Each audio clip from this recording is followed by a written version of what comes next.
Hello students, आज हम संबंध, उसके प्रांत व परिसर, प्रतिलोम संबंध और संबंध के निरूपण के बारे में पढ़ेंगे। संबंध को समझने के लिए शुरुआत हम कुछ एग्जाम्पल से करते हैं। फर्स्ट है, भारत की राजधानी दिल्ली है। तो हम यहाँ देख सकते हैं कि दिल्ली जो है वो भारत से इस तरीके से संबंधित है कि वो उसकी राजधानी है। तो यहाँ पे राजधानी होना संबंध है।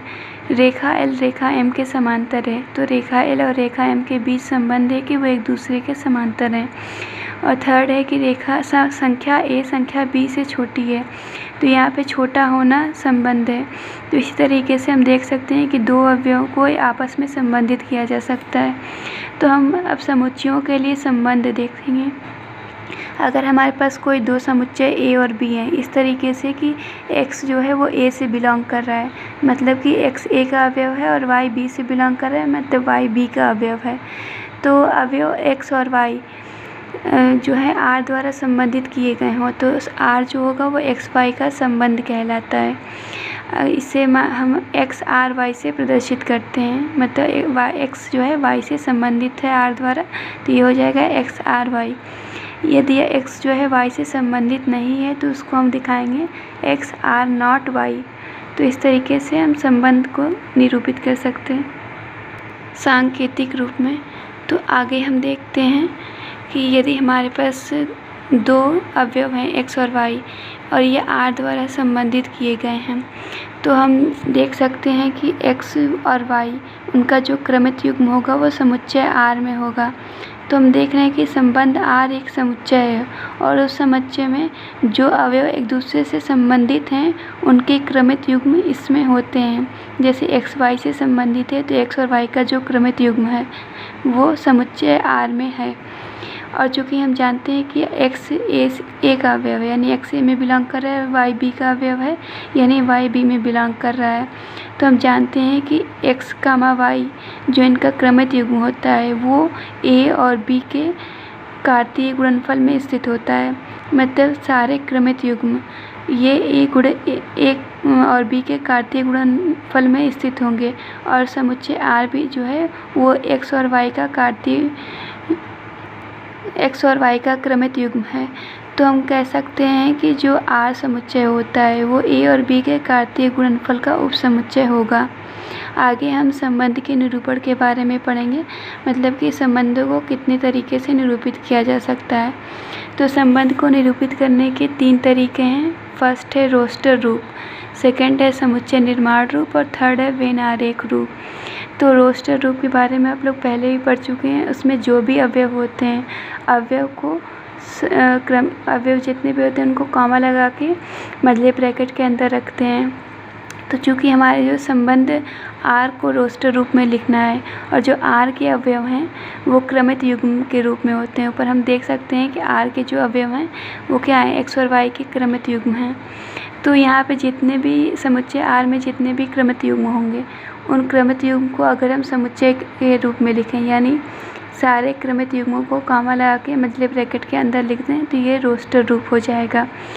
सेकंड है समुच्चय निर्माण रूप। तो इसमें हम दिखा सकते हैं इस तरीके से कि r इज इक्वल टू मझले ब्रैकेट में a, b, जहाँ a जो है समुच्चय a से बिलोंग कर रहा है, अवयव a समुच्चय a से बिलोंग कर रहा है, मतलब ये समुच्चय a का अवयव है। और अवयव b जो है वो समुच्चय b से बिलोंग कर रहा है, मतलब अवयव b समुच्चय b का अवयव है। और a और b एक दूसरे से किसी नियम से संबंधित हैं। तो ये जो इनका क्रमित युग्म होगा, संबंधित अवयव का जो क्रमित युग्म होगा वो क्रमित युग्म समुच्चय r में स्थित होगा।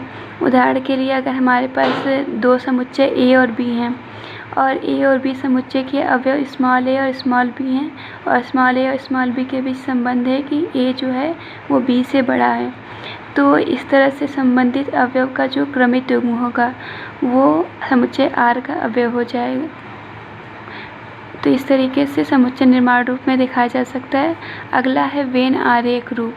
तो वेन आरेख रूप में हम पहले दो समुच्चय a और b का वेन आरेख बनाते हैं। तो वेन आरेख यानी वृत्त के रूप में बना लिया समुच्चयों को। अब हम जो भी संबंधित अवयव होंगे उन संबंधित अवयव को तीर से मिला देंगे। जैसे कि ऊपर जो रोस्टर रूप में हम उदाहरण लिए हैं, इसी को हम या वेन आरेख रूप में दिखाएंगे।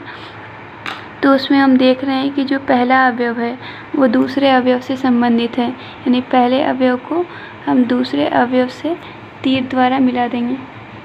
ये तीर से हम मिला दिए पहले को दूसरे से, और दूसरा अवयव जो है ऊपर वो चौथे अवयव से संबंधित है, तो दूसरे को चौथे से मिला दिया।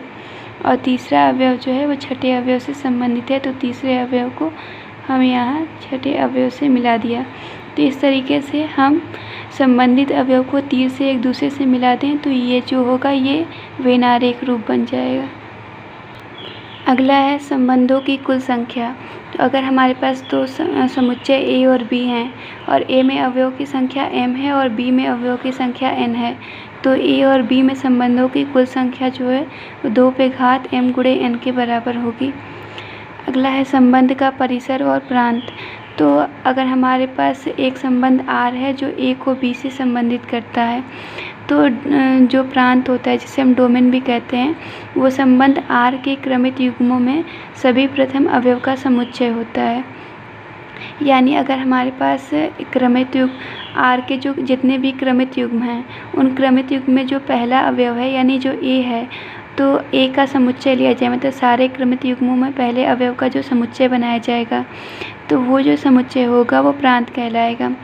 तो यहाँ पे जैसे हम इसको डोमेन R से दिखाते हैं, तो domain R is equal to हो जाएगा A, जहाँ A समुच्चय A से बिलोंग कर रहा है और ये इनके जो क्रमित युग्म हैं वो R से बिलोंग कर रहे हैं। अगला है परिसर।